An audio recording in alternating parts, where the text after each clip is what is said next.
Corésienne et Corésien d'un jour, Corésienne et Corésien de toujours, Corésienne et Corésien de demain.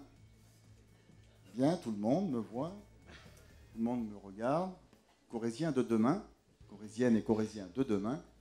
Merci d'avoir été là pour aujourd'hui, au Lonzac, et pour dire tout ce que vous avez dit sur l'importance de l'industrie dans ce pays. Alors, Jean Brousse m'a appelé hier. Il faut toujours avoir un peu d'honnêteté intellectuelle quand on fait de la politique. On peut rester un tout petit peu plus longtemps que les autres. Moi, j'en ai pas. Non. Et il m'a appelé pour me dire « Montebourg peut pas, t'as qu'à venir toi ». Alors, vous êtes Montebourg, boum, Combes.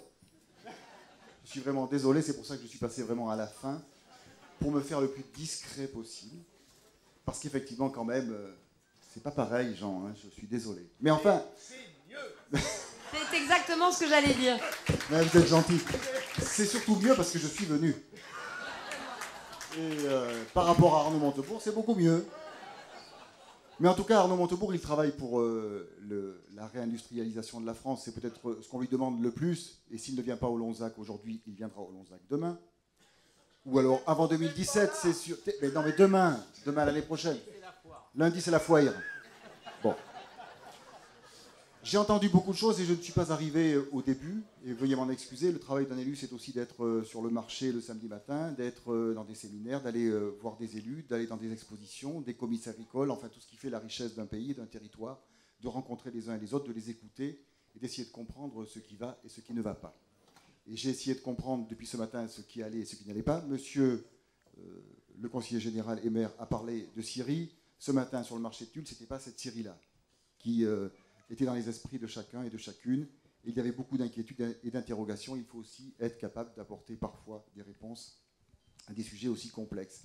Et de temps en temps aussi redescendre sur le terrain et mesurer les besoins de ce territoire ou les besoins des Françaises et des Français. Vous savez, l'industrie, c'est d'abord la confiance. C'est l'énergie, c'est l'espoir, c'est la capacité à faire.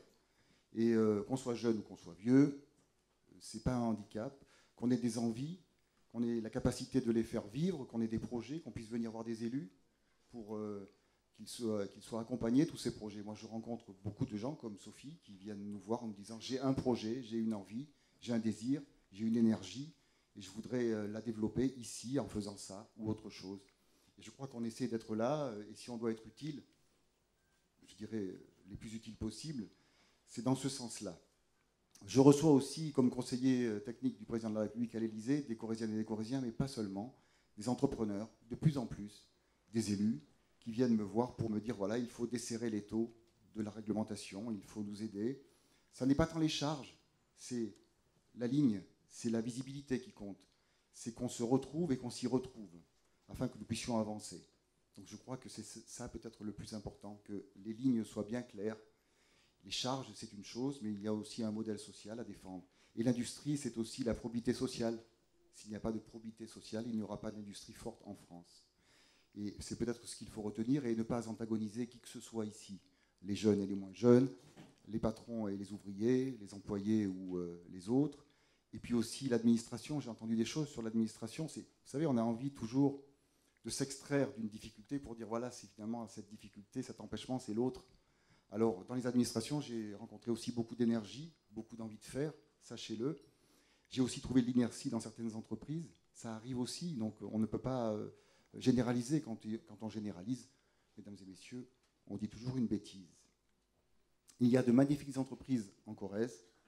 Il y a des élus qui sont prêts à vous aider, Corésiens d'hier, Corésiens d'aujourd'hui et Corésiennes et Corésiens de demain.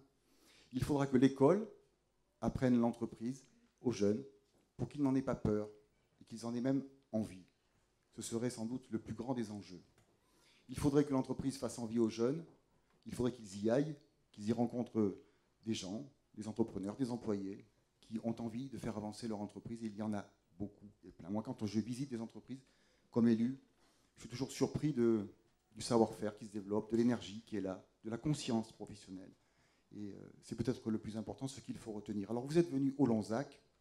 Je voudrais dire à Éric Orsena qu'entre Brive et sa magnifique foire du livre, le Lonzac et ces rencontres formidables. Il y a une petite commune, capitale de la Corrèze, qui s'appelle Tulle, qui depuis le... C'est pas fini. Qui depuis le 6 mai est un petit peu plus connu. Et alors, Éric Orsena qui parle de musique, Éric Orsena qui parle d'accordéon, il y a la semaine prochaine quelque chose de formidable à Tulle, qui vous obligera à y revenir. Ça s'appelle Les Nuits de Nacre.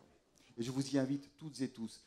Mesdames et messieurs, vous vous êtes rencontrés, vous vous êtes parlé, vous vous êtes compris.